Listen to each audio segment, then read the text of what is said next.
to get caught up with Assassin's Creed. I'm almost done with Odyssey. Oh no! And then I've got another year before I finish Valhalla. I hear. Yeah, and that's if you mainline it. That thing's huge. That game is so big, and they put out so much free DLC for it. Plus, there's paid DLC. I don't even know if you want to get that, but the free stuff alone, plus the base game, is a monster. That thing. Yeah. I kind of hope they. I mean, I really enjoyed all of them. I love the recent 3 are my favorite 3. They're great. I just kind of hope that they get back to Origins length, because length on Origins was perfect. I thought that just felt good. It was just as I was feeling like I'm ready for this to be over. It was over. It was over. Yeah, does a good job of that. Okay, let's do this. I think everything's ready. So I'm going to just say it's time. We're recording. You're the boss, so you can make that decision. You're in charge of this. Yep, exactly. All right, here we go. It begins in 3, 2, 1. It's good stew. Yep. At least there's no animal's heart in the stew. Never the heart. Robot dinosaurs might be useful. You have my authorization.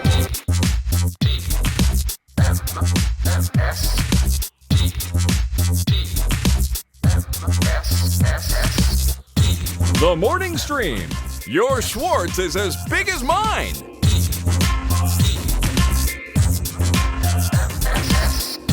Good morning, everyone. Welcome to TMS. It is Wednesday, November 9th, 2022. That TMS is short for The Morning Stream.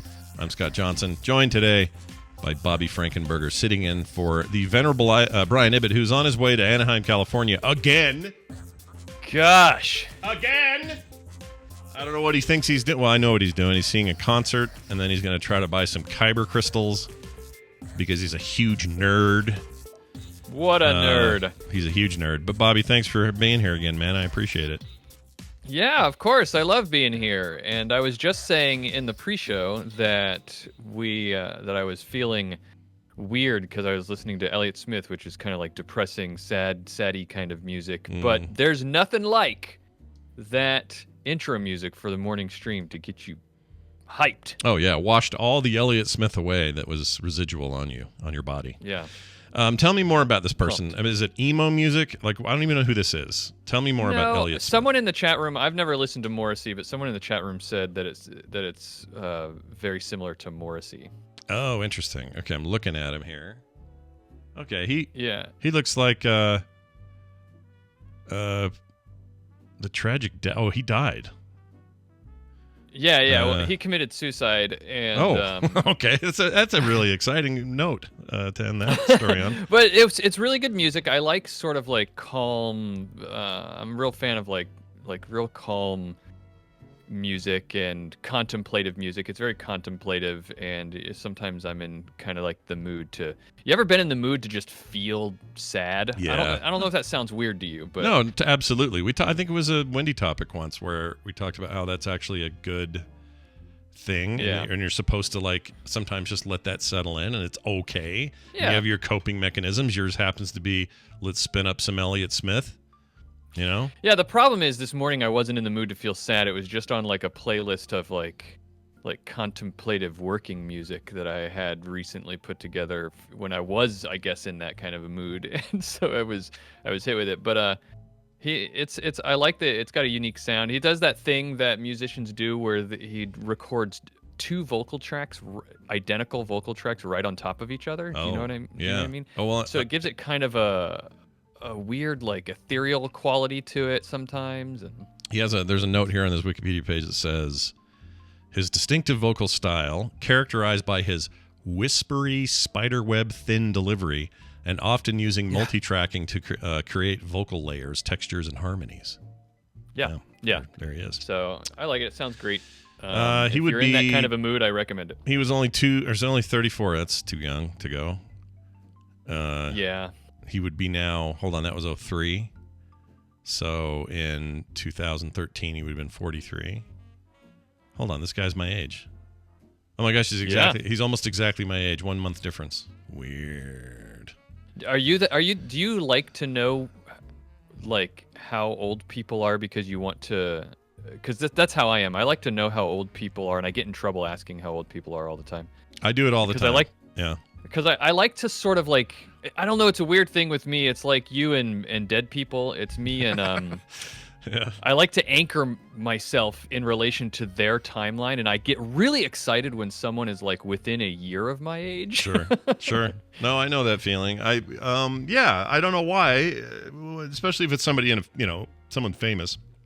Like I don't see people at the store and go, "Excuse me, can I find out how old you are?" I think Well, you're not right around my random age. people I don't know, but Yeah. I definitely still ask people that I do know all the time how old they are. And like I said, apparently it's still a thing that people don't like you to ask how old they are. You know what phrase I hate almost more than anything else in this world? It's this phrase. It's age is just a number. Because it's not. It's also the slow degradation of tissue and cells and the eventual getting tired and your back hurts stuff, man. It ain't just a number. It's just a number in so much as like any measurement is just a number. It's a number that measures how long you've been alive and maybe how much time you have left. Yeah, it's a gauge of things. It's not just a frickin' number. I hate that. It drives me nuts when people say that. I understand what they're trying to say. They're trying to say you don't need to be your day doesn't need to be determined by this arbitrary thing that people think is old or young or whatever it may be. No, I know what you're saying. But say it a different way. Say it differently. Like when people say you're as old as you feel like you are or as you think you are, I agree with that. You can, if you feel young, you probably, that's what matters. Yeah. Well, here's what happens. Last night, I got completely absorbed and hooked on this new video game I will talk about in length on Core this week. But I've been after these like Vampire Survivor-like games. Yeah. That game is a big hit on Steam and is headed everywhere else. I think Xbox gets it soon. But it's, a little rudimentary in terms of like presentation. It's like they literally took old sprites from Castlevania games and used them in the game. So it's just a little dirty and crusty, and it's fine. It's a good game. It's amazing because it ended up spawning all these, not rip-offs, but these sort of, it's like any other huge hit, Minecraft or something. It's like, oh, now there's a million like these, and then they've all got their own little twist to things. And anyway, I've been kind of on a hunt to find my favorite, and I think I may have found it. Brotato was my favorite, still kind of is. We're right up there together, but this new one's called Soulstone Survivors.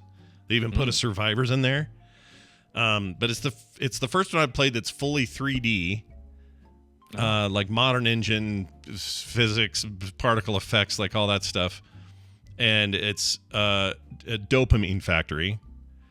And I played this thing till 2, and then I tried to sleep, and it didn't work.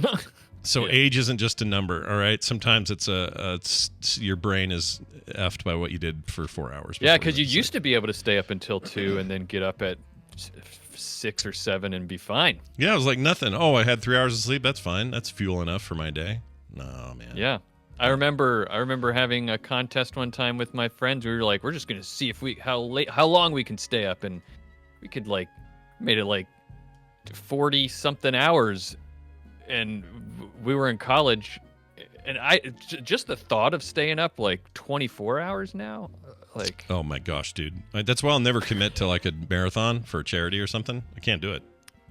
Oh yeah, we used to do this with the Shadowcasters network that I used to run, the tabletop gaming media thing that I did, and we would do a fundraiser, sort of like a fundraiser drive for raise some money for the business every year, and we would give part of it away to charity, but that's not the important thing. What it was we would do a 36-hour streamathon. Yeah. And that's a lot. And again, now fortunately it was many of us, so not all of us had to stay up for the whole 36 hours, but most of us were up for out of those 36 hours, we were probably up at least, I was up at least like 30 of it. It's a young man's game is what we're getting at here. Yeah. I get it. And if you can do that, if you can do a 24-hour game-a-thon and make a bunch of money for children's networks or whatever you do, that's great. Yeah. Hats off to you. I am no longer capable of such things. Okay. But Soulstone Survivors is good, huh? Oh, it's so good. And it's early access, $10, so it's cheap. Although it's about $5 more than most of these, but this one really is a bigger production. So deeper meta game, deeper systems. Cool. Tons of characters unlock, all this cool stuff, and I love the engine. The music's really good. Something I always pay attention to. It's rad. So check it out, everybody. And it plays on. Oh, and it doesn't say it's Steam Deck certified because it's brand new, but it totally works 100% flawlessly on my Steam Deck. So. Well, you know, I'm a Steam Decker. You are a Steam Decker, the upper Steam Decker. All right, I got a quick science text that I'd like to read before we bring in Dunaway and have some fun. Because Bobby made a game, you guys, or not a video game, but a trivia game. Because Brian's not here, but we're still going to do it today, so stick around for that. But in the meantime, here is a text that we got. Let me see if I can find where the frick this is. There we go. This is from Ryan from Michigan, and over there they call them Michiganders. I think Michigananders. I don't know. Michigonians. Let's just go with something different. That's even better. It says TMS Bobby science suggestion. With the recent asteroid coming very close to Earth, it might be fun subject to talk about near-Earth objects and the Torino scale. So is that interesting to you at all as a thing, as a topic? Gran Torino scale. It's just a grumpy old man out in space. Is that what that is? That's great. Yeah. He's just yelling at asteroids to get off of our lawn. I feel bad. I've never seen Gran Torino. I always hear it's one to see, and I haven't seen it. So yeah, I haven't seen it either. Can't speak to it. So take our jokes about this movie that we haven't seen for what they're worth. Yeah, virtually nothing. But what do you think of that? The Torino scale is it's interesting in that it's in how it gauges threat level of an asteroid. So it's from like 0 to 10, 0 being not a threat, and 10 being we're all gonna die. Sounds like it's like a DEF CON kind of scale. Is that the deal? Well, I don't know. DEF CON is just used for a totally different sort of thing, and I think goes in the opposite direction. So, but this is it's calculated based on the size of the potential of the near Earth object. They don't call them asteroids because some could be meteors, asteroids, comets, whatever. Right. They call them near Earth objects. They look at the size of it, and based on the size of it, they can determine the kinetic energy that it will it has. Like if its impact is 5 million atomic bombs or whatever. Like megatons, yeah, megatons of energy. Right. And so then they use that and they cross-check it with the probability that it will actually hit the Earth. And then wherever it falls on this, it's sort of like, you find on one axis, you find the energy that it carries. And then on the other axis, you go over to how likely is it to hit the Earth. And then you find a threat level, Mm-hmm. Let me ask you this. If one of these things big enough to do, let's say, 5,000 megatons or, capable of an extinction level event. Yeah. Type impact on the planet. And let's say it happened on the exact opposite of where I'm sitting. Wherever that is. I don't know what that is. Somewhere in China or something. But the exact opposite, like polar opposite of where Scott is sitting today, it hits over there. How long till I feel it? My gosh. Do I have a minute? Do I have 5 minutes? Do I have like an hour, a day? I don't know how that travels. I don't get it. So 5,000 megatons. And you said like it's guaranteed to hit because you said it hit. So let's say it's guaranteed to hit, and smack dab across the Earth from me is where it lands. The other side of the circumference is where it lands. Yeah, 5,000 megatons gives it a 9 out of 10 on this scale. Oh my lord! It means it's capable of causing unprecedented regional devastation for a land impact, or the threat of a major tsunami for an ocean impact. Such events occur on average between once per 10,000 years and once per 100,000 years. So it's not even outside the range of. That's not even in the millions. Yeah, people win lotteries with harder odds than that. Yeah, I don't like that. So I would guess. I don't know. That's the funny thing is this scale doesn't actually tell you how much damage it will do. It just says how much of a threat is it. Okay. And so I might be okay, is what you're saying. Maybe. I mean, there's going to be an economic impact. There's going to be a billion other things that happen as a result. We may even have, Utah's pretty landlocked, so maybe we have we become oceanfront property at that point. I don't know, but the point is, like, it is possible if you're on the other side of that you might be all right. That the Armageddon. I don't know. Bruce Willis couldn't save us for whatever reason, and now it hits. Everyone dies except those who are on the opposite end of the hit. Maybe. Yeah, I don't know. That would be a fun thing to explore, though, is different sizes and where they hit in relation to us, and what kind of things that they would do. Maybe I'll look into that, and it might be a fun thing to talk about next Tuesday when I come on. Yeah, and that'll give you some time for a little research. I like it. So there you go. Preview, guys. A little teaser. We're going to talk about how scared you should be. Yeah. How scared should you be? Tune in next Tuesday for more. That was link baiting. That's okay, though. We're happy to link bait when we need to. Let's get Brian Dunaway up here and in it, because today is contest day, and I'm going to have a fun way of who's going to win this, so I'll explain that in a second. But before I do, here's this.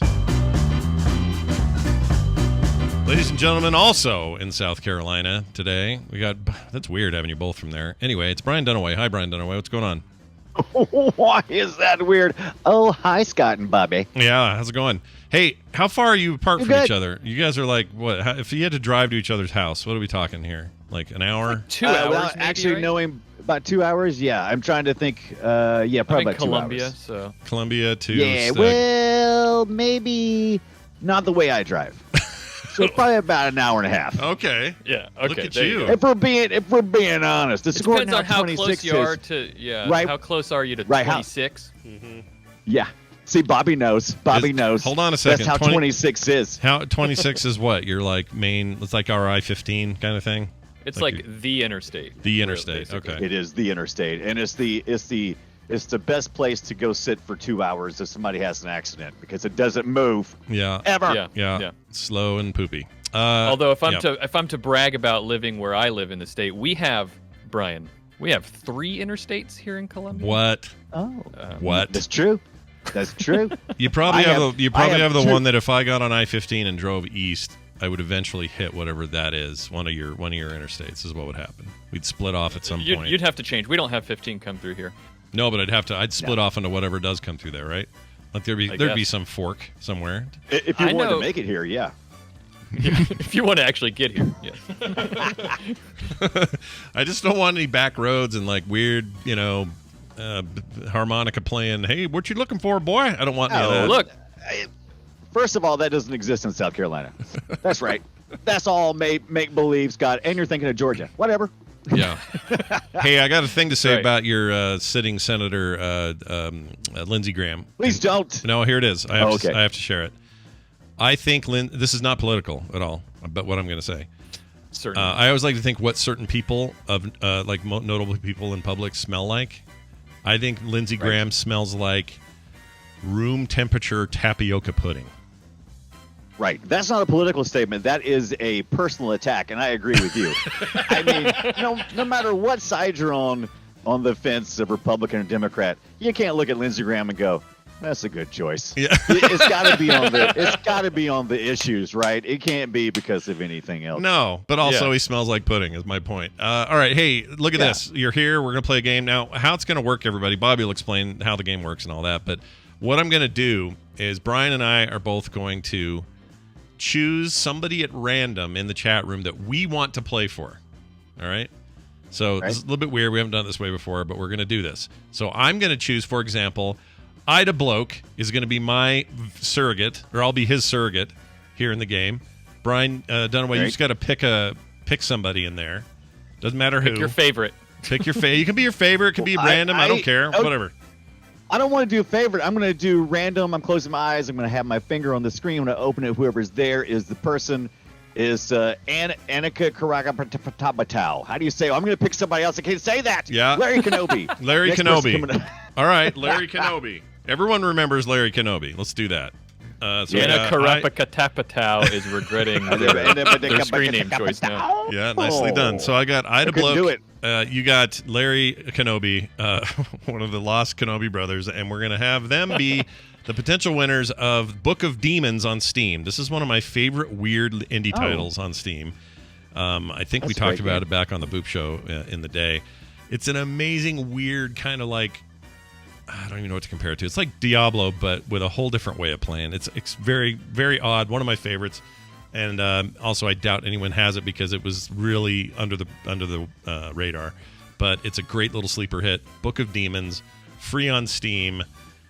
We'll see how we do. All right, Bobby, how's this game going to work? What are we doing? We're going to play another instance of, we're going to call it Science or Not. Oh! Science! All right. So the idea here is I'm going to give Scott and Brian some statements that may be true or false. Okay. Science or not. And you have to Big decide science. who it is. So my thought is the way we do this is you just take turns. Yeah. And you have to decide whether or not it's science. But a little twist to it would be that it's the other person can try to, based on their own knowledge, does not have to keep their mouth shut. You can try to sway your opponent. Oh, I like this. These Okay, are tricky. okay. These are tricky. So you got to consider that the other person who's trying to sway you might not actually, they're probably swaying you in what they think is to the wrong direction, but they might not Interesting. actually know the real answer. Yeah, so this instead What of a, phone what a true reflection of society today. Yeah, no kidding. Exactly. No kidding. This is like, instead of phone a friend, this is phone a fiend, is what this is. Exactly. All right, let's try it. Maybe that's the name of this game. Yeah. Phone a Best fiend. fiends. All right, we'll see how this goes. This might end terribly, but you know what? Who cares? Who cares? Doesn't matter. Who cares? Someone wins All a right. game. That's what matters. All right, go. All right, here we go. So, first question is going to be for Brian because he's from South Carolina. All right, fair enough. Good. Yes. Bias. Agreed. All right. Yeah. So, Brian, representing someone in the chat room whose name I can't remember. Larry Kenobi. Larry So he's- Kenobi. Yep. Larry Kenobi. Here's the statement. You have to decide whether it's true or false.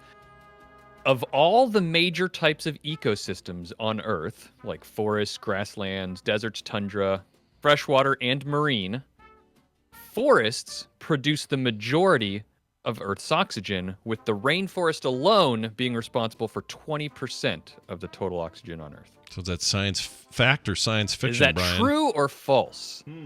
Science fact or science fiction? Well, if Fern Gully taught me anything, and it didn't. Fern Gully. Let's see. I haven't what's thought that? of Fern Gully, thought yeah. of Fern Gully in about 20 years. That's amazing. Nice poll. That's too bad. That's too bad. So my options were the forest, and what was the other? What's the other? Well, biome you're not on the picking. Earth? You're not picking which one. You're saying is the Oh, statement I'm that trying to pick. because Okay, his okay, statement okay. is the forest is responsible for that huge amount of it, like the vast majority. Is that I got true, you, I or got is you, I got something you. else do it? Yeah. You would think it'd be true because it feels like it'd be true, and you watch Fern Gully, and you're about to go watch Avatar, Yeah. but as you know, probably is false. So false is your answer. I have no false way. is the I have no answer. idea which way to steer him because I'm not actually sure. Well, either. false is his answer. You lost your chance anyway, Scott. All And right. the answer is false. You are correct. Nice. Well done, Brian. So Yeah. that's right. The forest is so small. Well, it's commonly thought that the forest, like forests and trees and everything, produce a ton of oxygen, and they do.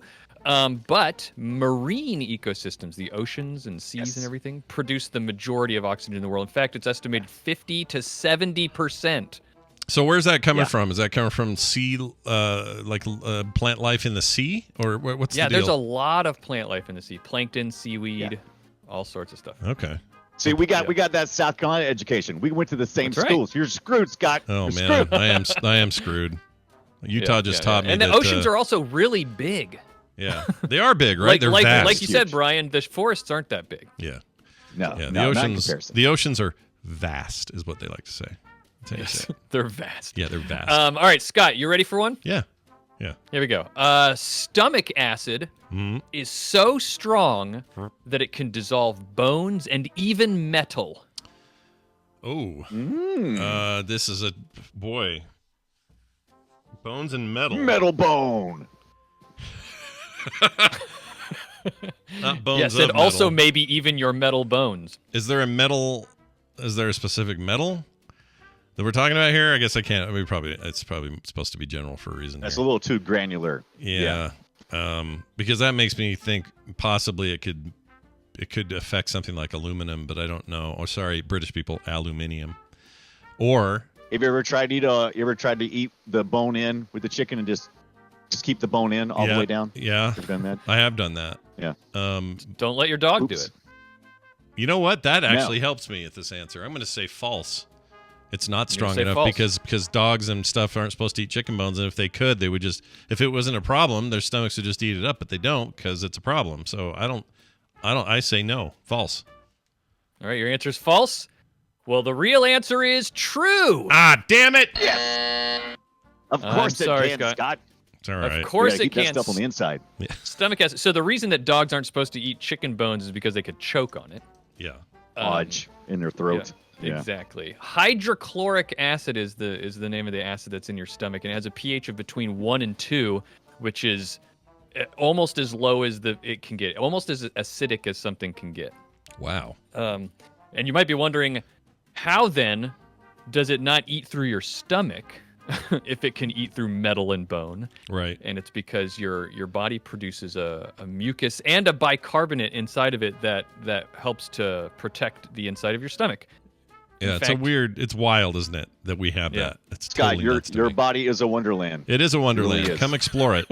Yeah. Here, this is the thing. I feel like if there's a time factor here, because in my head I'm thinking, you see somebody with hydrochloric acid in a video or something, and they drop a penny in there, and it immediately just starts to corrode. It feels like that's true in your scenario here with stomach acid and a bone, but it's a slower process. Otherwise, dogs could eat the bones and they would disintegrate before they got to be a problem. Or even humans, certainly for that is a matter. slow process. Like, you're not going to swallow a penny and then it just get dissolved before you poop it out, right? Right. No, in fact, well, I'll admit to this. When I was a kid, I swallowed a quarter. They freaked out because I thought I was going to choke on it. I know, as a big old frickin', maybe it's why my head's so big. I don't know. Save this for later. Cha-ching. Yeah. Got next, I said, and put it in my throat and swallowed it. and then later, 2 hours later, or however long it was, out came the quarter. And I won't say in what condition. Yeah. Excellent. This is great. All right. So, Brian, you're up by 1 here. It's 1-0. Yep. 1-0. All back right. in. I'll try to even the odds a little bit here. I've got one that maybe might put Trixie? Brian at a disadvantage and Scott at an advantage. Are you ready? Yeah, ready. It's a Trixie question. I got you. Yeah. Give me Here we go. Ready? Despite other states having famous deserts like the Mojave in California and the Red Desert in Wyoming, Utah is the driest state in the United States with an average rainfall of only 11 inches. I can tell you that this is...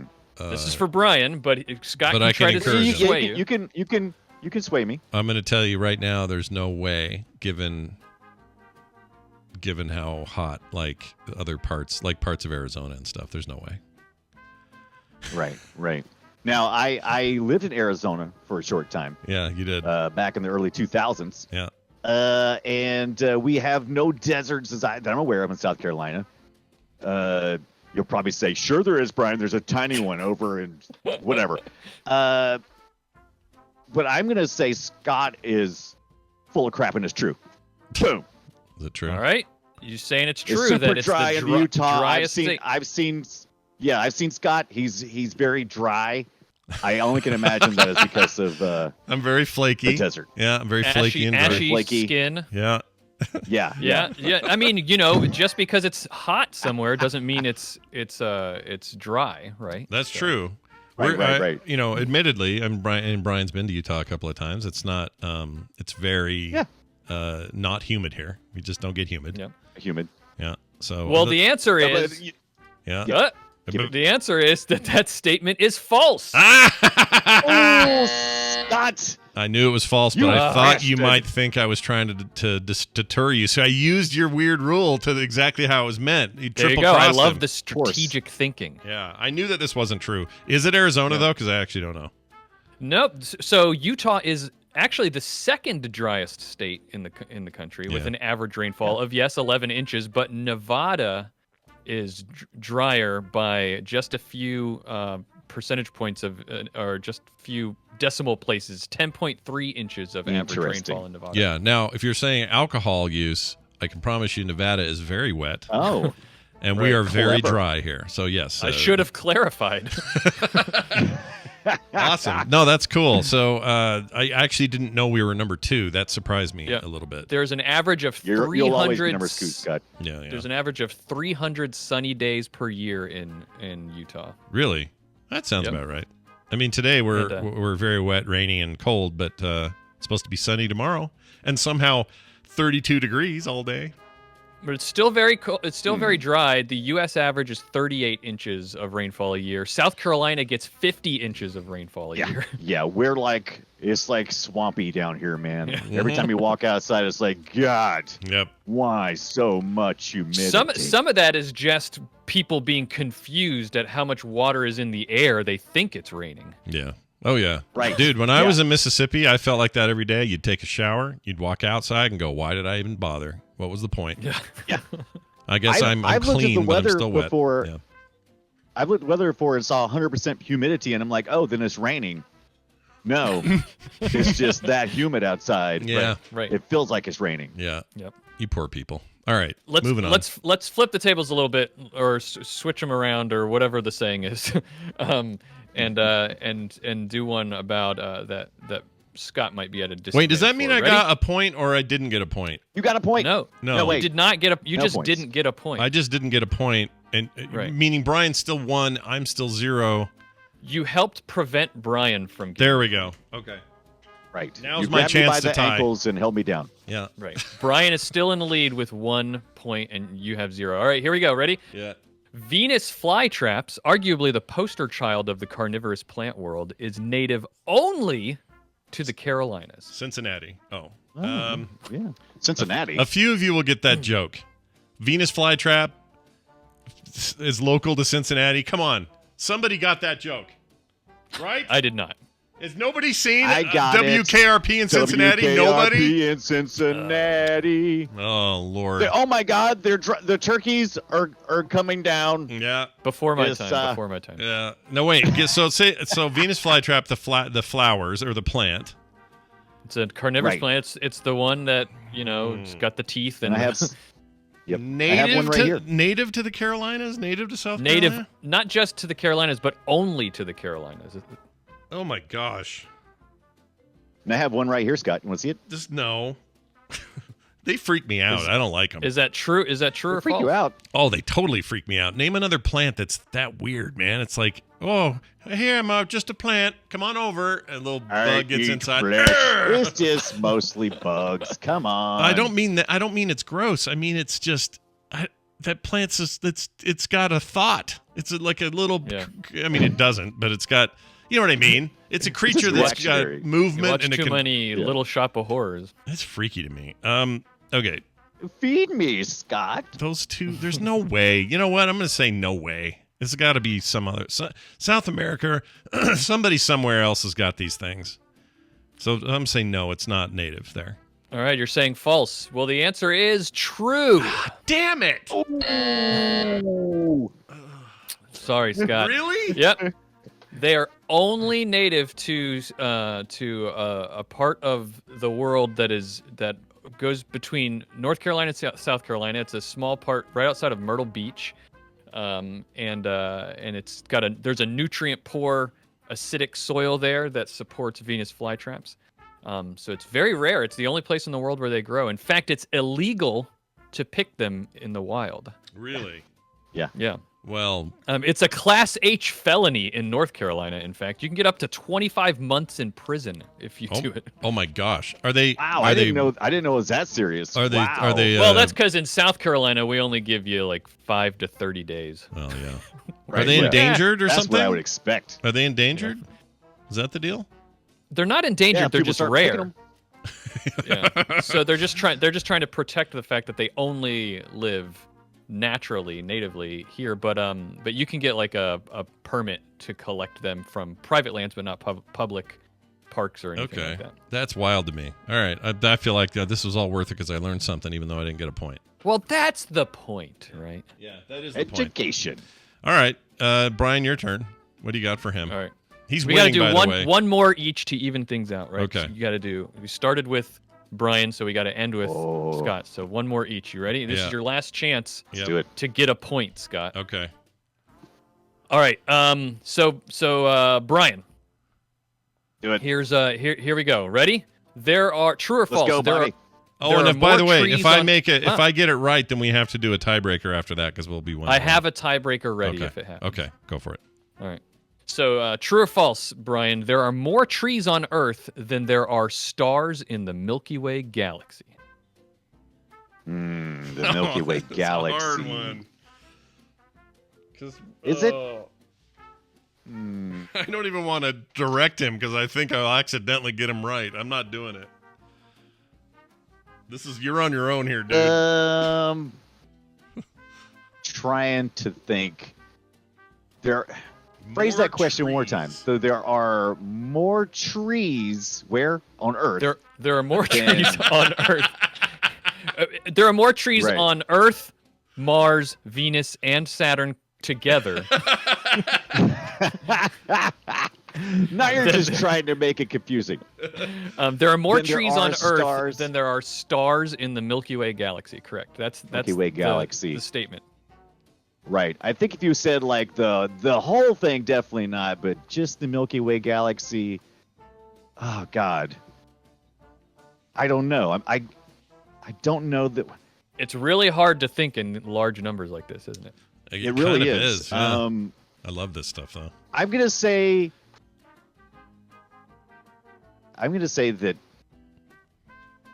It's true. It's true, right? Because I'm just trying to think of all the little saplings and everything else. Yeah. So you say true. Brian says true. Milky Way galaxy doesn't have it has a lot of stars, tons. But Megatons. I can't think of that. You're right, Bobby. I can't think of that terms. I'm gonna say that there's more trees than the stars. All right. Well, the answer is true. Damn it! You Yep, got it right. It is true. You rat bastard. You got it right. Estimates are that that was a tough there are 400 billion stars in the Milky Way galaxy. Yeah.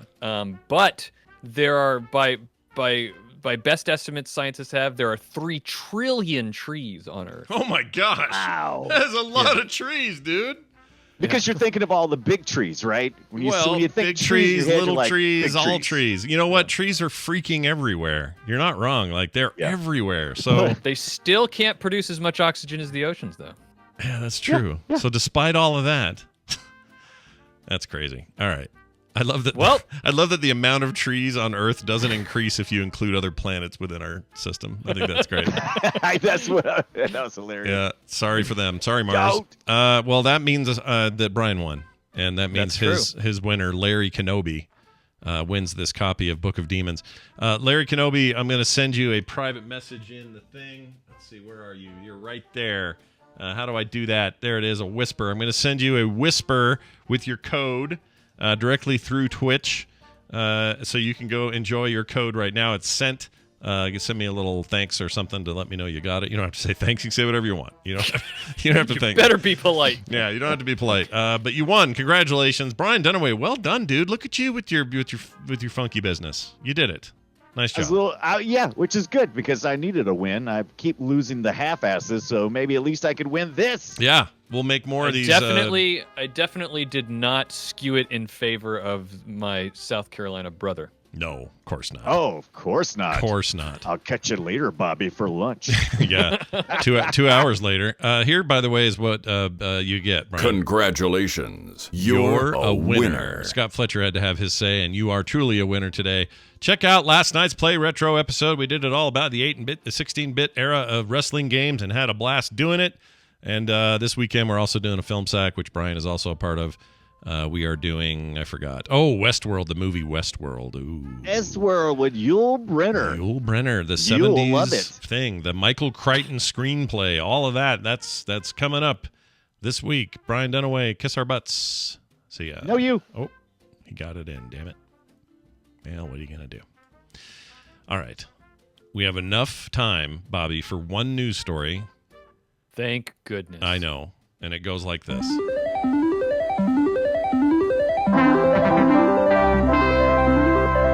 Today's news is brought to you by All Around Science. Bobby, tell me about that podcast and where people can get it. All Around Science is the podcast I do with my esteemed co-host Maura, and we talk about science every week. Just all sorts of fun, exciting things about science. People email us or call us with questions about science. We answer them all the time. So we do that. Episodes come out on Mondays, but the days episodes come out don't really matter. People say that, but what does it matter? You can download it anytime you want. It's called All Around Science. Yeah, there it is. Go get it. It's wherever you get your podcasts, as we always say here on the show. Let's get to this story here about a Florida traveler. All right, not a Florida man, but a Florida traveler stuffed his gun into a raw chicken and tried to bring it on the plane. I've heard of people doing that was this. Just like, I have this gun. I need to get it on the plane. What's around me? A chicken. Yeah, exactly. I've heard of people doing this where they'll take their weed pen, their e-pen weed thing, which is not legal to travel state to state with, put it in their makeup bag. So it looks like just another eyeliner, another lipsticky thing, whatever. They just kind of hide it in there. They sort of get away with it. Maybe that's what he thought he was doing here. It's like, maybe he thought they would confuse the gun with the wishbone. Yeah, maybe. But they're just like, hey, I got to hide this gun. Where should I put it? Raw chicken. Seemed like a bad idea. Anyway, prospective. Was it like a whole chicken? I guess, yeah, continue. I'll continue on. Prospective air traveler was roasted by the, get it? Roasted. Oh, boy. By the Transportation Security Administration. That's TSA for short. On social media on Monday, after officers from the federal agency said it caught a person trying to conceal a gun inside a raw chicken stashed in their carry-on luggage. The weapon was flagged by TSA at Fort Lauderdale Hollywood Airport in Florida, where, officers found it wrapped in what looked like thin paper, some sort of packaging, and hidden inside the raw chicken. So they don't actually get into where in the chicken. It's got to be right up through the bung hole or the neck hole. Are you allowed to have raw chicken in your luggage? No. See, this is where the problem. This is where I have a problem. It's not that they can or can't. It's that if it's gone bad, it's not in a refrigerated state. I don't think you're allowed. They probably have some guidelines. I just looked up on the TSA.gov, and they say that meat, seafood, and other non-liquid food items are permitted on both your carry-on and checked bags. Really? As long as it's packed with ice or ice packs in a cooler or other container. Okay. Yeah, he didn't do that. He did have it in his carry-on luggage, though. Let's see. It was a raw chicken posted on the Instagram account Monday showed photos of the uncooked bird being examined in an airport security area and the gun once it was removed and unwrapped. There's a personal foul here, says the post. That's pretty great. Oh, boy. The plot chickens as we barrel our way closer to Thanksgiving, they said. Get it? The plot chickens instead of thickens. It says, for us, it's a time to be thankful that our officers are always working around the clock to keep you safe. Take, for instance, I think there needs to be a density limit for puns in. They've exceeded it already, in my opinion. Yeah, I don't mind a lot of puns. This many puns is fine, actually. Spread it out, though. The very next sentence, they said, take for instance this, hen you believe it? Get it? Hen you believe it? That's just changing one word that sounds like another word. That's a lazy pun. I need Yeah. Yeah. Well, here it gets worse. We hate to beak it to you here. Oh, I hate that one. What is that even supposed to? We hate to. Break it. Break it. Hate to break it to you, but instead beak it to you. But stuffing a firearm in your holiday bird for travel is just is just a waste of time. You see? This idea wasn't even half-baked. It was raw, greasy, and obviously unsupervised. The only roast happening here is this poor packing choice, the caption continued, adding, feather you like it or not. Jesus. These are the rules for traveling with guns and ammunition. All right, so that's all they said, and it's super dumb, and I'm glad we talked about it. It's fantastic news. I like puns. I do too, but I don't like them in rapid succession like this. Yeah, this and I'm always trying to defend the pun. Mm-hmm. But the person who wrote this is making it really hard. Much like guns, I think we should probably have tighter restrictions on rapid fire pun capabilities. Yeah. You know, like if you can shoot out that many puns at once, that's too many. That's too much. It's too much. You need to be able to you have to go through extra security to get one of those. I think. Anyway, it's real dumb. I'm glad we shared it. Now we can move on to take our break. When we come back, it's going to be a little time spent with Tom Merritt. We're going to see what's going on in the world of tech today, and he'll be the one bringing it. So stick around for that. We got Recomentals after that. I know at least Randy will be here. I've got a Recamental. You may have something to recommend. I don't know. I don't want to say things. We'll see. Ooh, another clickbait. Stay tuned and find out on this episode. Anyway, so that's coming up in a second. Before that, we're going to take a quick song break. Brian very kindly put together all the song stuff for me before he left, so I knew what was going on. And our first song that we're going to play today is an indie in the middle, as it often is. And this was sent to him via, let's see, who are the folks that sent him this? This is PIAS. I'm not sure. Oh, Play It Again Sam Records, I guess. Something like that. Anyway, yeah, that's what it is. Kerala Dust has a new single called Red Light. And this is part of their upcoming album Violet Drive, out on February 17th, 2023. So this is early release for this thing. The Berlin-based British band formed in London. And now they're in Berlin, which, I don't know, sounds like World War II stuff to me, but whatever. This song was inspired by, by this very long playlist of Cuban music. So you kind of know what you're in for here. Anyway, I'm going to play it now. When we come back, Tom Merritt. So stick around, everybody. We'll be right back. We don't want this to end in a toxified garbage pit ruled by Nazis. Why don't you get some holograms of those babies?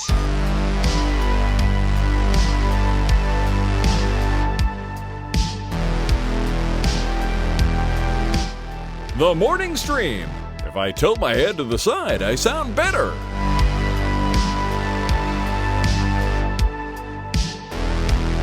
And we're back. That song, once again, was Red Light via, Kerala. I hope I'm saying that right. Kerala Dust is the band.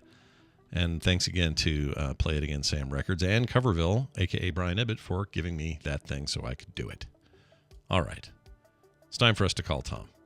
I think Bobby went to take a pee break. He disappeared. I don't know where he went. But it's okay. Because moving forward is never going backwards. And going backwards is not what we're interested in here on the show, so let's do this. With the computer, as with any tool, the concept and direction must come from the man. That man is Tom Merritt. He is the Lord of Tech, damn it.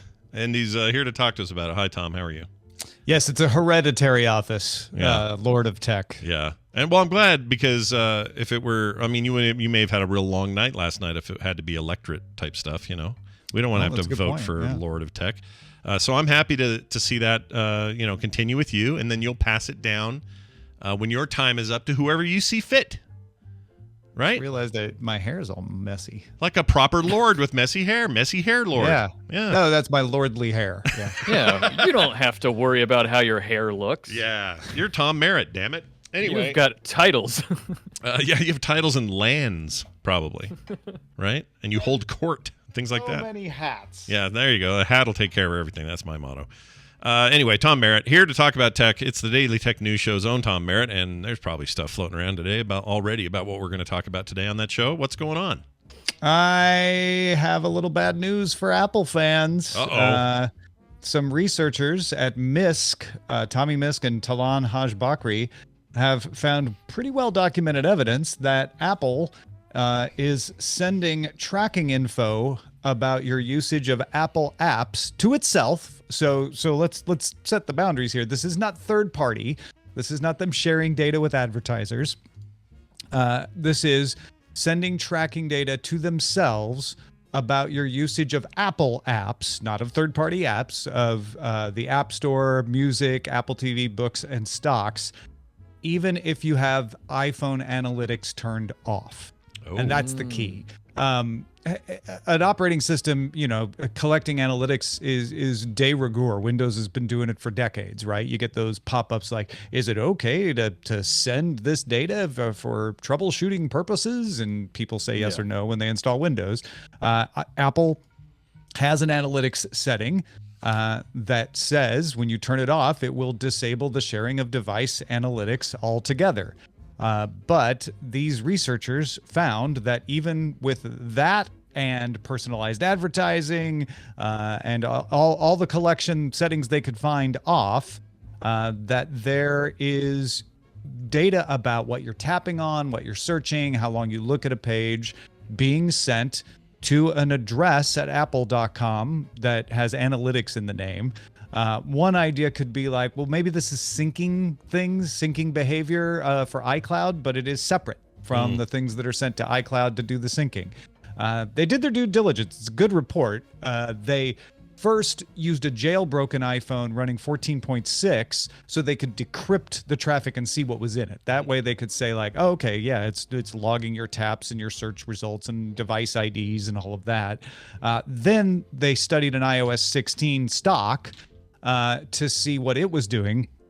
Because it wasn't jailbroken, they couldn't decrypt the packets, but they were able to see that the same kinds of packets are sent at the same kinds of times because of the same kinds of actions. So you can correlate that and say, well, it's likely that's containing the same kind of information.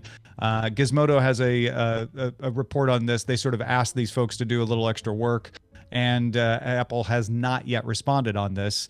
It's not great. It's not a great look. It's not the worst thing in the world for Apple to collect something about how you use the Apple phone. It is bad to say, we gave you a setting to stop us from doing that, and we're not respecting it. Yeah, I don't like that at all. But the bigger issue for me is one of, if your stance as a company, and it has been theirs for a while now, they get Tim Cook to stand up and talk about how data privacy is their number one priority with the iPhone, and we really respect that. And here are all the reasons why and how we do it. And they really disrupt the third-party world tracking when they introduce some of those features, like ask this app not to track me, that sort of stuff. That really, really threw a wrench into a lot of people's plans. Like, Facebook wasn't happy about that at all, and others. And I feel like if you're going to plant that flag, you gotta. It's not like if they'd have just been like at Microsoft or Google or anybody else and just sort of been, well, yeah, there's some default stuff we capture, and we're just really talking about third party here. Fine, that's what everybody does. It's not even that weird. But they made such a big deal about how this platform is the private one. This is the one that cares about your privacy, and we're going to go to great lengths to let you control your privacy. And then to not do that in a however small but fundamental way is not good. I don't like that. I see a lot of very reasonable remarks in the chat right now about like, well, I mean, if you open an app, they should know it. And that's absolutely true. This is more than just you open the app. This is what you tapped on inside the apps. What you searched for inside the apps, what ads you saw in there. In other words, linked to your device ID, right? It's one thing to be like, yeah, they need to know what ads were shown, of course, but linked to your device ID, how long you looked at an app, your device ID, your screen resolution, your keyboard language, all packaged together so that they're correlated. I'm looking for I'm always looking for this sounds bad, but this is why they're doing it. And if you don't care, then you don't turn off the iPhone analytics, and all of this is fine. I personally don't mind if they have this, if Apple has this information either. But if you gave me a setting that says you're going to be able to turn this off because you're uncomfortable with it, this does feel like the kind of information that should be covered by that. Yeah, I agree. So do you think that this is an issue of Apple, of definitions, like Apple saying this, like us thinking this is what they meant when they said that they weren't tracking, but they meant something different, and yeah, probably. Maybe this could be resolved with some clearer language. Yeah. It's possible because, again, I don't think this is a horrible smoking gun of like, oh, Apple is deviously, undermining your privacy. It's just a matter of, well, I don't want Apple to know that I'm searching for mental health apps. And so I Sure, turned yeah. off the iPhone analytics setting. And now they have that anyway associated with a fingerprint of me, my keyboard type, my screen resolution, which Right. iPhone I have.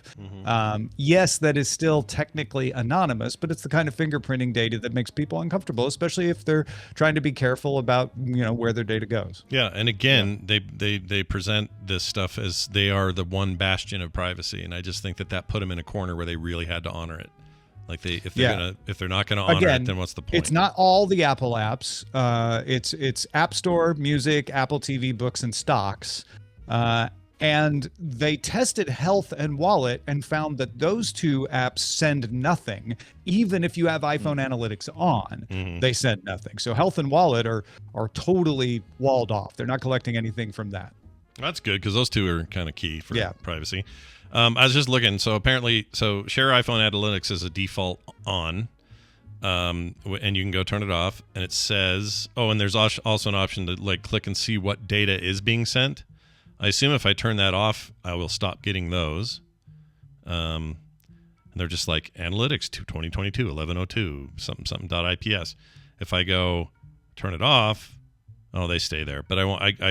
If I wonder if for people who've had it off, do they also show recent data in that data list? Like, I don't know. Well, there's a difference between collecting it and showing it to you. You could do that on device, and there's no issue with that, right? Right. What I think is getting people's attention here is it's being sent to iPhone-analytics.apple.com. And it's a list of like, here's the screen resolution, here's the device ID, here are the apps that they tapped on, here's what they searched for, here's how long they looked at it, and Apple certainly, in the maintenance of operating the system, has a justification for collecting that. They very well may say like, oh yes, that's collected, but if you have iPhone analytics off, it's discarded. I would rather it not be sent at all. That's a better policy. But Apple hasn't commented one way or the other on it. Yeah, that's the other thing they do is they take their sweet time on that stuff. So they'll probably, I don't know, lawyer craft something up or maybe never address it. They never like to. They prefer to just not respond at all unless they have to. So we'll see how big of a kerfuffle this becomes and whether they respond to it. And it's the kind of thing when I first saw this headline, I'm like, all right, what's getting blown out of proportion? But the more I looked at it, the more I'm like, well, there's a little something here. Yeah. It's not huge. It's not horrible. But it is taking away user control, where you would like to have that kind of user control. And like Bobby said, at very worst, it's probably a misunderstanding of Apple saying, well, no, we're always going to collect that for maintenance purposes, for tracking purposes, in which case, let me know that. I would rather be able to turn it on or off.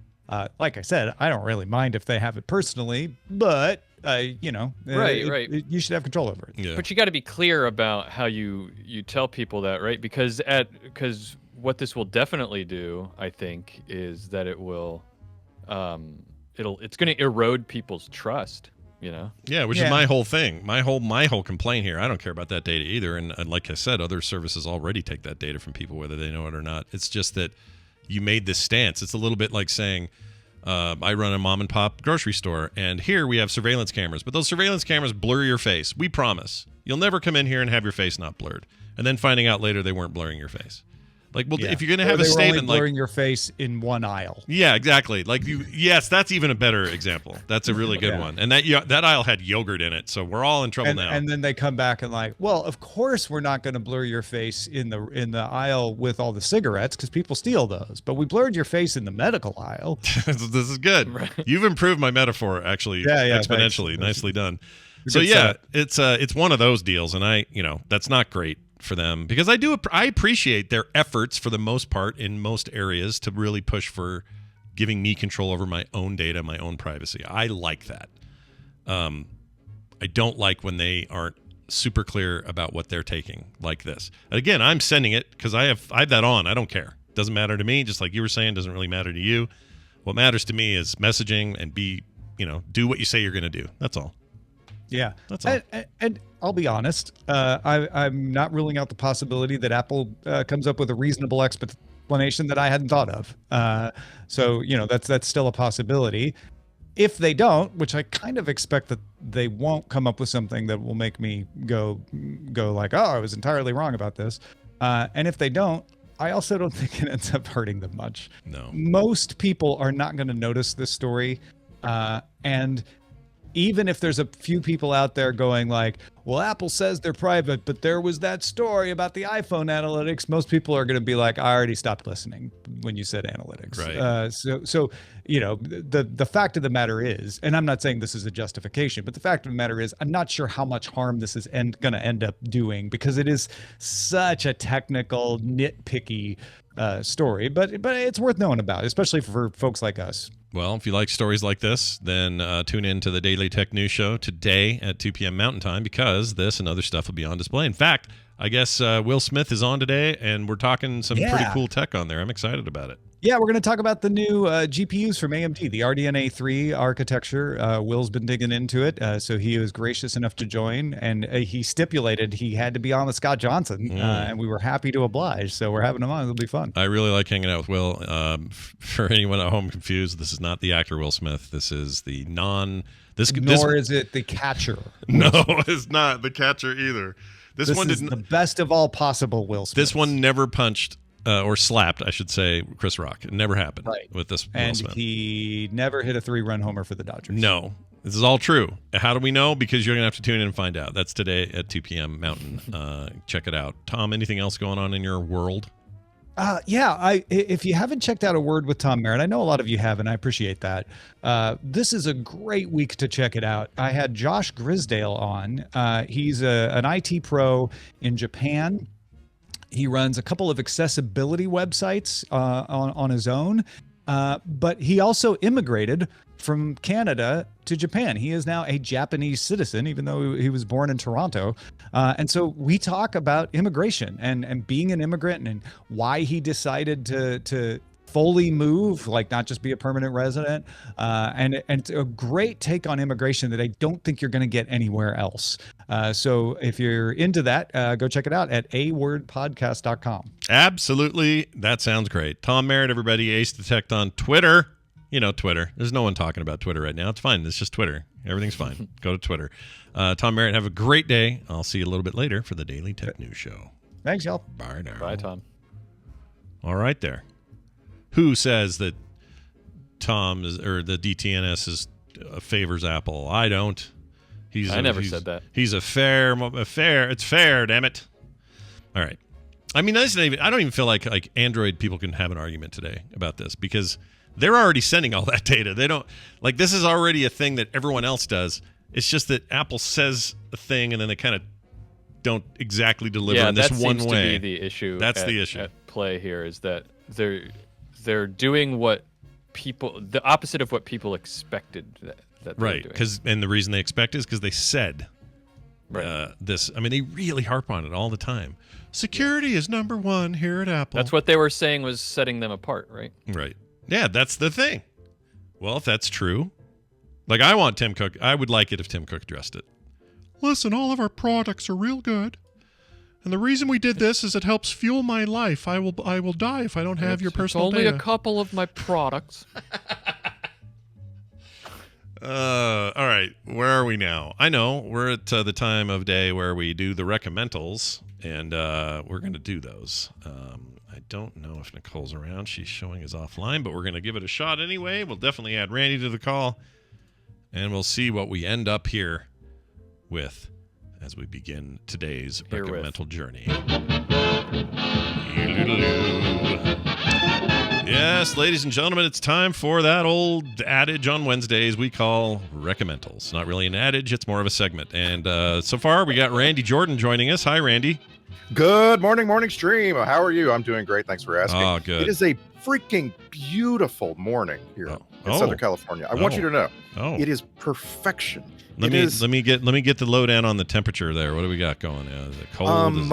Like 60 Fahrenheit, like 15 Celsius, but that's just perfect. You know, like crisp but not cold. Oh, I love that. It's perfect. I do love that. That's my favorite Sunny, kind of weather. We got some rain, so everything's like sparkling. Oh, it's like vampires in the Twilight series. That's great. 9:19 a.m. here on the morning stream. The weather. You're supposed to go. on your chest. Right? Yeah, That's right. I'm gonna give her bringing traffic on the eights. yeah, or the nines. That's how we do them. Here's the nines. I don't know about you Right. weird West Coasters, but we're always on the nines. Anyway, it's good to have you here. We're going to do a little Recomentals. I don't see Nicole around, so I think she maybe had something, but no matter. We're going to start this week with me. I'm going to play a clip from a thing that I watched that blew my mind. Whoa. But also, I don't know if the right people are going to want to watch it. So Blew your mind. That's a really big lead, man. It blew your mind. It did blow my mind. Okay. The background here is it's on Hulu. It's a documentary. Here is my clip. Jerry Falwell Jr. at the time was everything that Giancarlo wanted to be. Giancarlo wanted all of this, and they knew it. So they were using it as a method of control. Hey, have fun with your little girlfriend, but we own your ass. All right. I just like that. You got the money. I left that there. Thank you very much. I decided that needed to stay just for the. and I need to- This I is just on my short list. This is on my watch list right now. You should watch it. You should watch it. I am remiss. Bobby, how are you? I'm doing. I am remiss, great, Randy. Oh, How are you? I'm just so glad you're here. Oh, I'm so glad that's you're nice. doing this. That's nice. Look at this. Look at that. Yeah. That's this little friendly exchange. I really like that. You know, a couple weeks ago, Brian, was missing, and I was too, right? And, Yeah. and Bobby had a really good recommendation, and I'm just glad you're here. What was that? Well, Remind me. I'm glad. What did you recommend to be then? here Do you as well. remember what that was, Bobby? What movie? I was watching something that I don't remember what it was. Me neither. I'm sure it was awesome. Whatever it was, I watched it same day, and it was great. It was so good that no one can remember it. Damn it! I'm desperately. Oh, looking it was quick it was TMS it was Afterlife. Oh yeah. You did. That's right. Afterlife. I want to watch Afterlife, and I haven't watched it yet. But thank you for reminding me about Afterlife. And what happened with me was I had never finished it. I had watched a bunch of it and then just sort of like forgot. Yeah. So- Yeah. There's 3 seasons. That happens sometimes when you start something. That's the risk of starting something nowadays before it's canceled. Yeah. Right. Yeah. That's the truth. Well, all right. Quick TMS.ly will get everybody's memory back. If you go check that out, that's where we put these things. Oh, okay, but back to Godly. Anyway, back to this thing. It's called God Forbid. Sorry, God Forbid. God Forbid. 2022 documentary just came out, landed on Hulu. This is from acclaimed documentarian Billy Corbin. You know this dude from a whole bunch of stuff, including Cocaine Cowboys, which was a big one for him. And what's the other one? Screwball was really good. 537 Votes was really good. He's a really good documentarian. Did a bunch of those 30 for 30 documentary about the murder of Don Arano. I forget. I haven't seen that one, but it's supposed to be good. Anyway, Cocaine Cowboy is probably the one most people know. And this is his latest thing. So this is all about those frickin' wackadoo. I say wackadoo because after I watch this, there's no other term for these people. But, I mean, I hear you. I understand, but I just have to. I start with this thing. I see the ads for this thing, and my first thought is, my mom won't watch this, won't believe this. They aren't wackadoos to her. They are like good people. Oh no. That's what I was saying earlier. Yeah. The people that need to see this are probably not going to see this. They're not going to bother because they've been hosed by it. They've already been shim-shammed. They're done. They're out of the oven and cooked. It's not going to go any further than that. But I will tell you this: if you have anybody who's sort of on the edge of maybe they're having a bit of an awakening to how people really behave versus what they say and do on camera, this is a must-watch. So it's called God Forbid, rather. It's about this dude Giancarlo Granda, who is this former pool attendant at a hotel in Miami. And before you start imagining in your head, oh, that's a foreign sounding name, and he sounds like he's just a young non-English speaking brown person who, like it's easy to formulate that based on the story. He's nothing like that at all. He's one of the most well-spoken, intelligent people I've heard in a thing like this.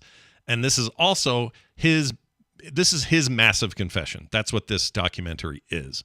And they make a big point of that. It's not easy for him. He doesn't want to do it, but he thinks he needs to, he has to.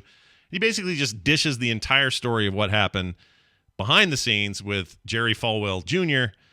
former president and head of that, Liberty University was the big Christian university he's in charge of, and his wife, Becky Falwell. They were, behind the scenes going to hotel rooms, and her and the kid are doing it while Falwell Jr.'s in the corner, let's just say, fluffing old Junior, if you know what I'm saying, the old Junior there. Anyway, that happened for a long time. Then there was a whole threesome thing that went on, and this went on for years and years and years, and then it got complicated, and then it ropes into like modern politics and how that all played out. And then he finally resigns as president because stuff leaked. Some photos leaked. He tried to explain those photos away. The famous photo of him holding a cocktail, an obviously alcoholic cocktail in one hand, and a woman in the other that is not his wife, and his pants are unbuttoned. Yeah, like and hers this. are too. Like, they're both standing there unbuttoned, oh, okay. And he tried to explain it. She goes, "Oh, she was pregnant, and she was complaining that her pants didn't fit well. So it was inconsult. I was being her friend or whatever." But he got busted for he'd go on stage at the Liberty University assemblies with a water bottle full of vodka, and he was always drunk. Now, that only matters because, again, we're talking about levels of hypocrisy. I don't care what people do with their personal lives. Freaking go for it. Not here to shame you. Do whatever you want to do. If that includes a pool boy, have at it. I don't care. But you have this front-facing public image and a school. They had school rules that all of this stuff we're talking about is completely, you're screwed if you do it. You're out of the school or you pay big fines. They call it the Liberty Way. And it's like BYU or anywhere else where they got strict code of conduct. An honor code. They have an honor code. Honor code, yes. And he was behind the scenes breaking every possible honor code there was. There's video. There's phone messages. This wife she's effed up, dude. Everything about it. There's video that there is video is what blows my mind. Yeah. Right. Like I'm going to watch this whether or not you're recommending it because I want to see what they dug up. Right. Well, like that's like. The reason there hasn't been, for instance, a documentary about Azalea Banks's experiences with Elon Musk and Grimes is there's not video. There's not even pictures, right? It's just we don't what have Azalea Banks is saying are these horrible things. Yeah. So I'm blown away that they actually have something to show in this. Oh, they have a ton to show, and it's all awful from various perspectives. But my main one, here's the big takeaway. I don't even feel political about this. This is 100% about, because I felt this way about Bill Clinton. Don't be such a damn hypocrite. That's all I'm saying. Like people that get up and extol their virtues and push it on other people and claim all this high and mighty bullshit, then they turn around and they are horrendous human beings doing the opposite of what they're saying. F off. Like F right off. And you're also scraping millions and millions of dollars while you're doing it. Because of this thing over here that you're supposed to be versus the thing you are actually, the thing you are.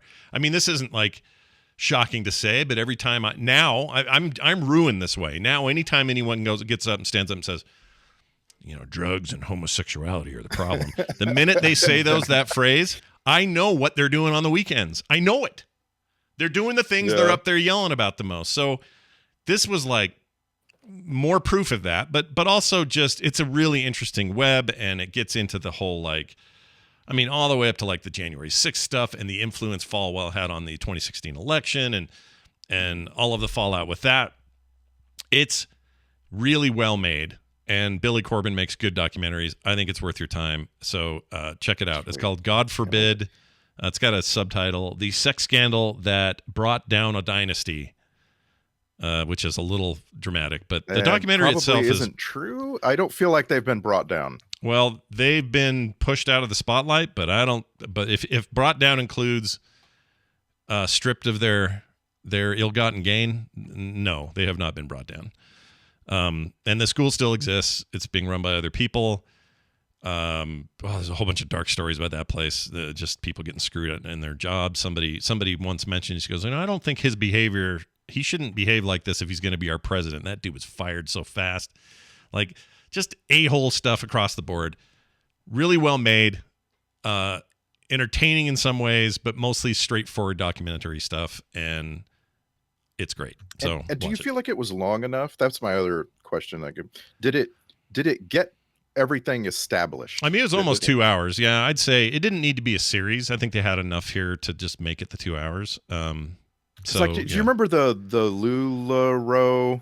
Oh, right, the big long one. Yeah, like it had to be long. It had to be long because there was to make you understand the problem, right? They had to really kind of take you through the whole history and let people have a chance to say enough, you know? right. Yeah, that one I really liked that doc for the same reasons I like this one. It shines a light on shitty behavior. And is a great way to sort of shine a light on people in power with that shitty behavior, and this is a good way to do that. So again, quit being hypocrites, you bunch of a-holes. It's just I knew when you like tweeted last week that you were about to lay into that. I just knew you were going to end up. Oh my gosh, dude! I couldn't wait to talk about it. So that thing's been burning a hole in my pocket. Let's get to yours, Randy. We got a clip here. What do you want to say about this? This is also a documentary, and I feel like a lot of people have seen it, but it's one of these that's really flown under the radar. Like there's going to be a lot more who didn't even know it existed. And I found it one of the most entertaining things I've ever seen. Like it's like that level of fun in a documentary. So, all right, yeah, you're gonna recognize it, I think. Here we go. And then I called Humphrey and I was like, "You had a club that had an infrastructure that could at least support an evening of the balance sheet. Can't you theoretically take a team that's in the lowest league and bring them to the top?" He said yes, but as I started to gather more and more information, I realized how expensive it was going to be. I have TV money, but as I started to look at how expensive it actually was to run a club, I realized that I needed something more than TV money. I needed movie star money. But sometimes you gotta let your heart lead you. Even if you know it's someplace you know you're not supposed to be. More than that, I needed superhero movie star money. Time to make the chimmy chongas. More than that, probably, as we ascended up the leagues, I would need alcohol baron money. Aviation, American gin.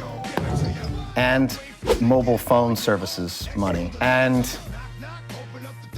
what other companies does this bitch have? Cybersecurity. Cybersecurity money. And anybody? What else has he got?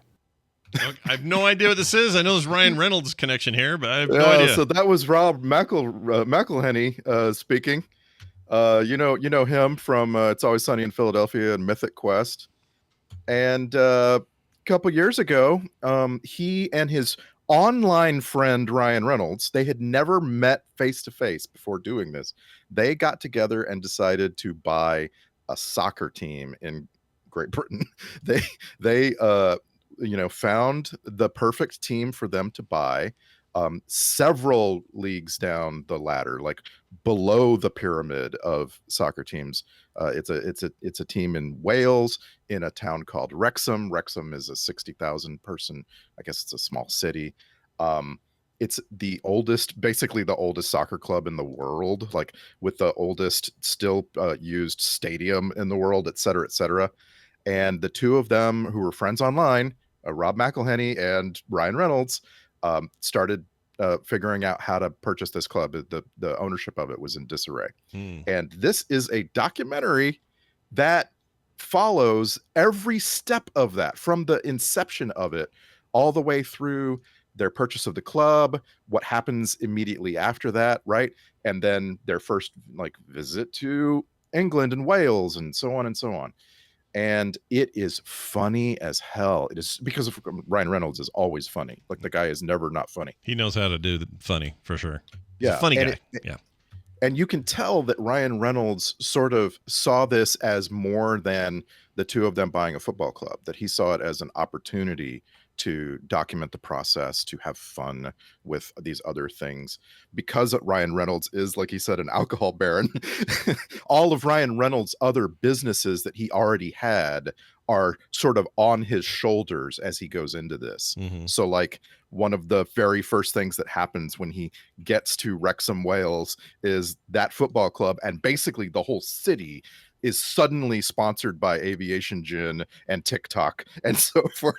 And they approach that in a very respectful way, but the entire time you're just like, this has gotta fall apart somehow. There's no way this is gonna work out, right? Right. I've heard nothing but raves about this as well, and I don't know what I thought I was going to get into, because you see a Sunny in Philadelphia dude with him, obviously, as you mentioned, and I go, oh, is this just like are they just trolling? Like, what are we doing here? But it sounds like they're not. So in some ways they really stumble. Like, you find out right at the very, very beginning that it's really Rob McElhenney's like project, right?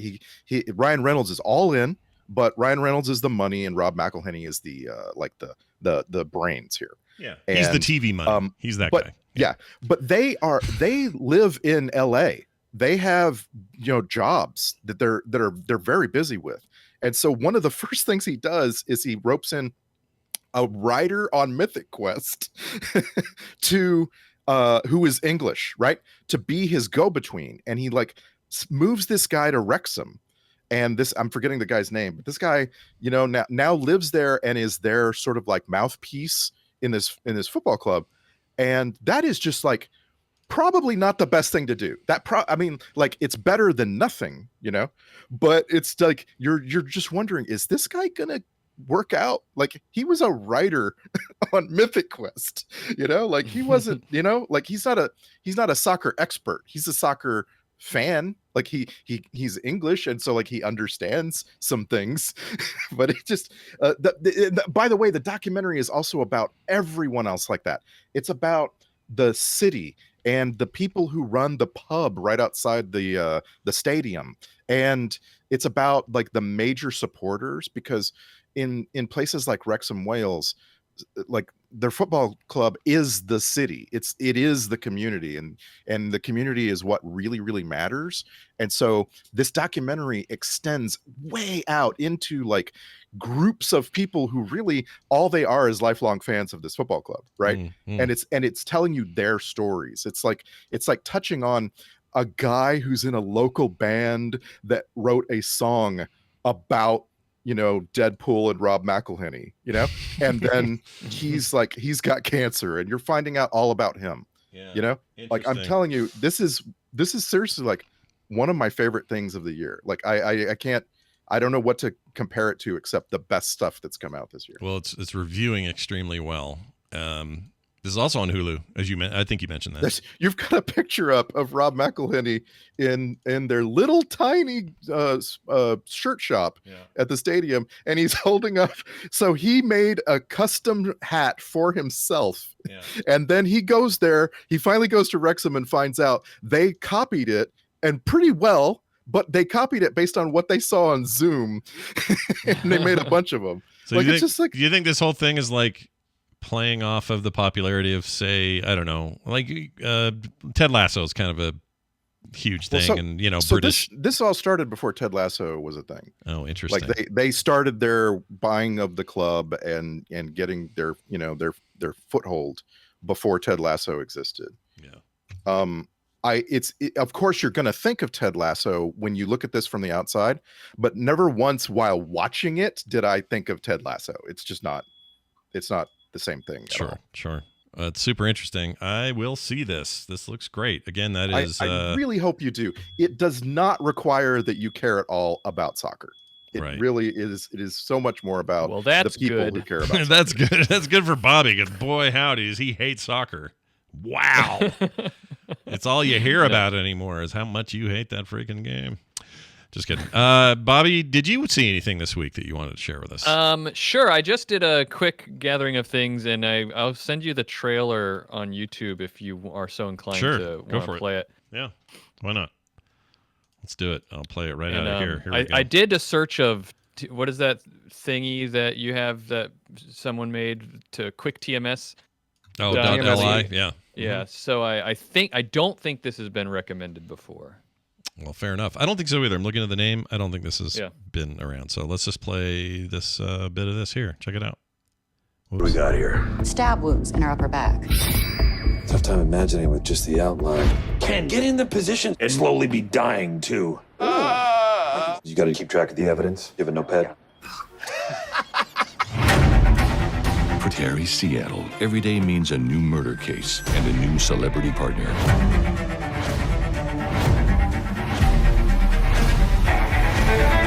You ready to solve a crime? Ready. Scream it! I'm ready to solve a crime! Let's go!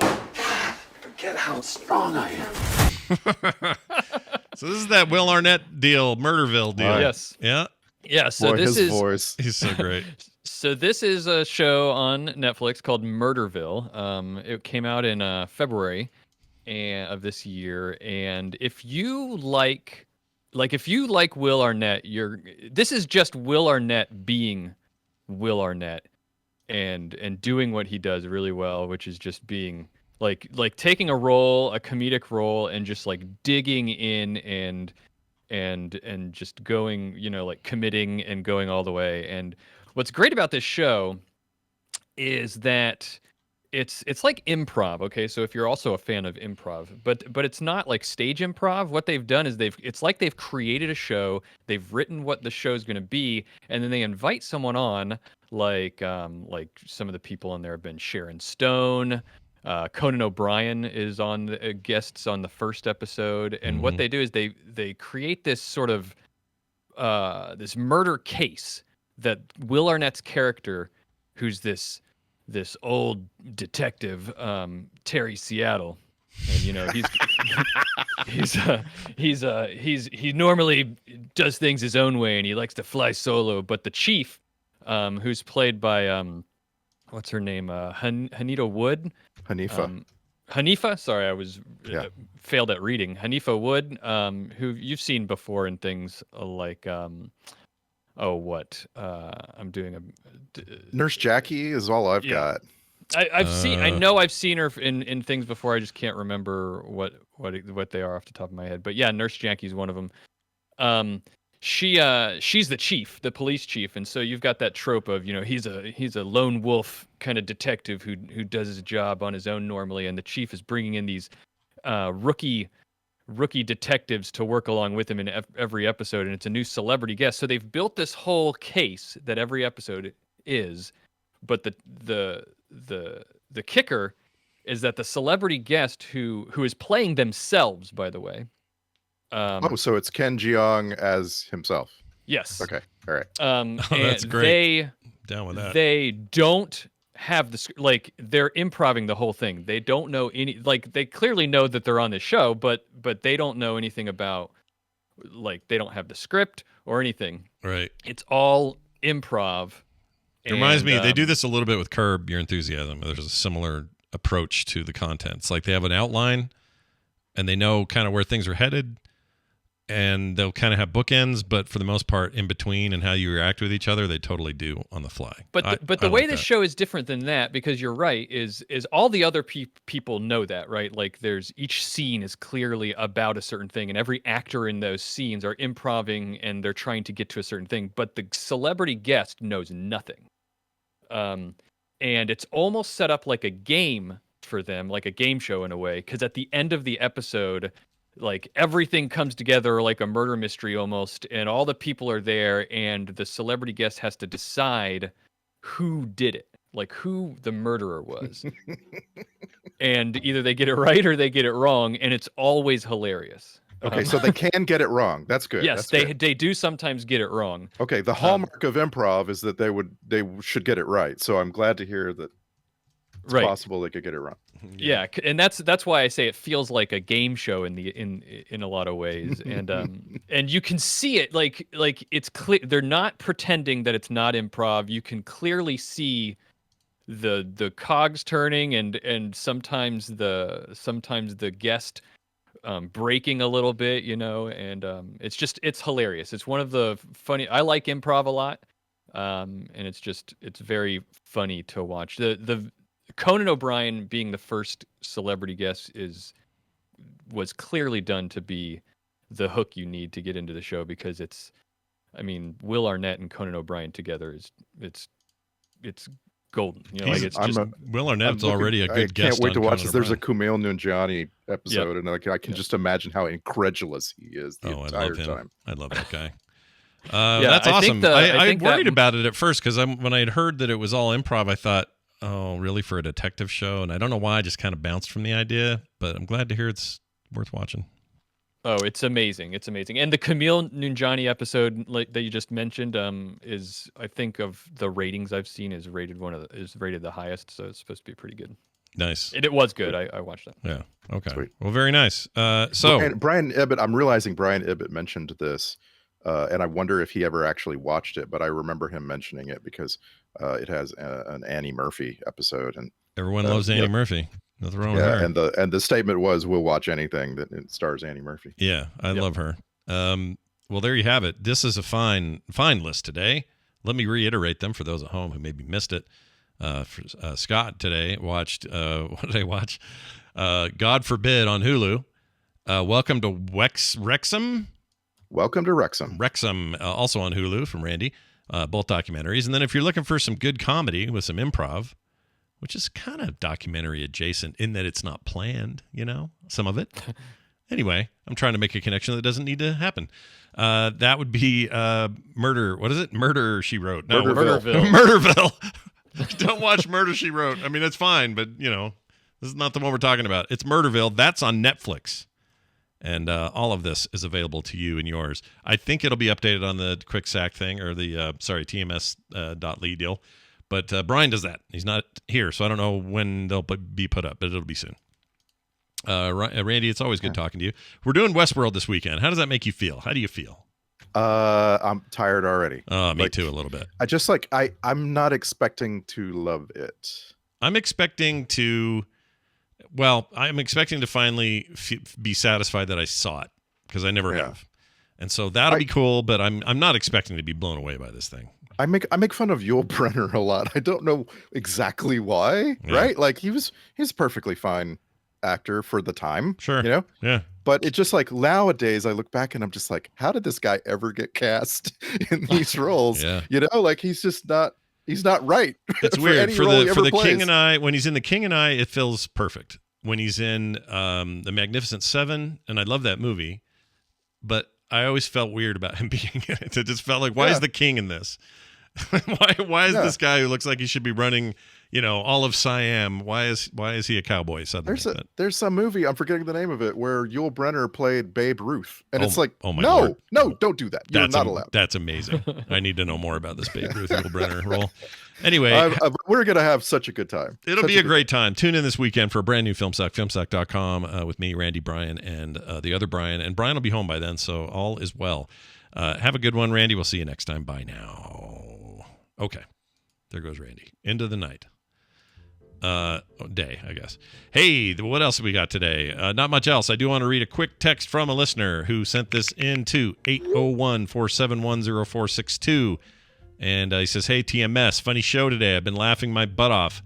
But I am that 70s kid who loved Rush back in the day. Scott, you said the guy whose house got hit by a meteor was listening to Exit Stage Right. That fantastic live Rush album is a nod to Snagglepuss, Exit Stage Left. Chuck B63 from Twitter.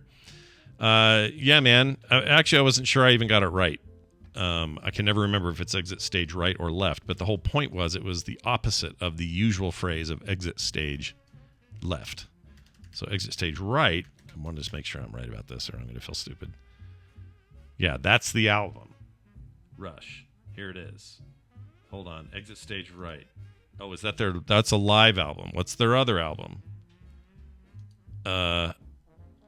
Okay, maybe I've got this wrong. Damn it. I hate when I get stuff wrong. Okay, here we go. This is where Brian would have lots of information. He would know all this stuff. 100% he would. But you're totally right. Unfortunately, you have me.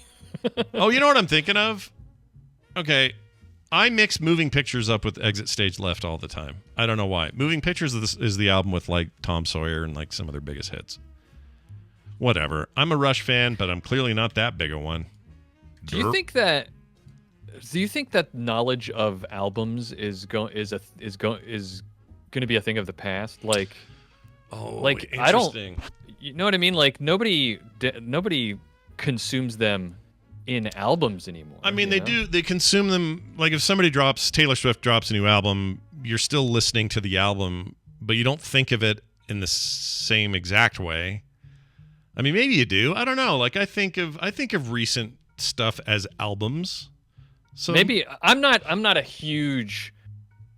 I think it's weird when people say this, so it's weird that I'm saying it. But I'm not a huge music consumer. Like I'm not a big fan of, like I don't seek it out, or I listen to plenty of music, but I'm not like a devotee of any kind of music. So maybe I'm just thinking about it from my different perspective. Maybe you're like a playlist. My wife is a huge Weezer fan, and she actually knows as the albums come out, she knows them as albums. So maybe I'm just thinking about this. You're a playlist kid. It's different. Playlist millennial playlist person. Yeah.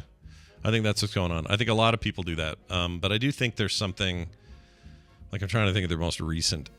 Yeah, almost everything I listen to, I always think of it, that's their most recent album, or that's their most recent song from the album. I still do that. So maybe that's because I grew up in a time where albums were everything. And we still do albums. It could just be your framework already. That's how you think about it because that's how you grew up thinking about it. Plus, we still have album art, and people see that as a construct that just sort of is there. And I don't know. I don't know how to feel about it. But now you've made me question everything. Nice job. Well, then you've got things like I don't know, the Lemonade album, and so there are big album drops. You're right that matter. Yeah. So. Sure. So maybe I'm the weird one. You might be the weird one, but yeah. Who's to say? Maybe the listeners will write in and tell us who the weird one truly is. Until then, though, how does this sound, listeners? No commercials ever. You don't like commercials, so how would that sound? How about pre-show content every day? How about couch parties on the weekend? What about art in the mail? What about other monthly benefits that will benefit you directly by simply joining up to our Patreon at patreon.com/TMS. For as low as $1 a month, you're in. And you get most of that content I just mentioned. There's a few higher levels. We'd love you at those as well. But, $1 a month's all we ask. So hop on over and check it out. That's at patreon.com/TMS. For all other things, frogpants.com/TMS. Okay. Oh, and don't forget to check out Bobby's show, All Around Science. Do that. Please. Yeah, please. Not to sound too desperate. No, more listeners is good. I don't think you sound desperate at all. I think that's a good idea. Everybody go listen to it. You can always do with more science. Speaking of which, Bobby, thank you so much for hanging out and being a part of the show today. I really appreciate it. Always.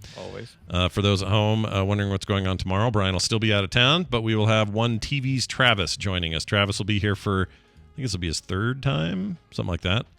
Always love having Travis around, so watch for that tomorrow for guest hosting duties. That'll be your guy. That's it for today's show, however, and I'm going to play a song because Brian gave me a song to play on the outro of the song or the thing. Look, I'm not going to play like 2 days of Africa covers. I know you want me to, but I'm not going to. All right. Instead, I went to the expert, that expert being Brian Ibbett, and he gave me some songs. And here's the one he gave me for today. This is a request from Ross, who says, "Hi, guys. I'm listening from Ireland since the start of TMS," he says in his Irish accent, "but never submitted a request before. But the 9th is my 29th birthday." Oh, man. Happy birthday to you. That's a big one, man. That's cool. You're only a year older than my oldest daughter. That's weird. I'm old. Anyway, and I really want to share this band. So here we are. I'd like to give you guys a shout out on how the show has stayed fresh over the years while still delivering the same quality content. Well, thank you very much. That is the goal. For the song, I would really like this cover of System of a Down, a band I really like, performed by an Irish band called The Scratch with the RTE Concert Orchestra. I don't know what that is. Royal Testicular Entry Concert Orchestra, right? Do I probably have that right? Yes, that's right. Okay, great. They performed it last year on RTE for a show called, that must be a channel or something in Ireland, RTE. Anyway, a show called Songs from My Childhood. I think you really like the music style and recommend listening to their 2 albums or watching their live show on YouTube. Thanks, Ross. Well, Ross, got you covered, dude. And thanks for listening for so long. We really appreciate it. And happy birthday. I think that's awesome. 29 is a big one. We're going to play your big song right now. So this is, hold on a second. I lost the name already. This is a cover of System of the Down. This is Songs. No, wait. Where's the actual title of the song? Hold on to your butts. Songs from My Childhood. Is that the name of the song? No, that's not that's it. another That's for a thing. show. Oh, we're both failing. I know. This is really bad. Hold on. Wednesday. Here we go. This is called, Aerials. That's the name of the song. Aerials. And I love System of the Down, so I'm excited to hear how the Irish translate that stuff. So we're going to play that now. We'll be back tomorrow with a brand new show. Thank you, everybody, for listening and being here. We'll see you then. This show is part of the Frog Pants Network. Frog Pants Network. Get more shows like this at frogpants.com. Oh, it did a thing! Oh, that was me. That's from a long time ago.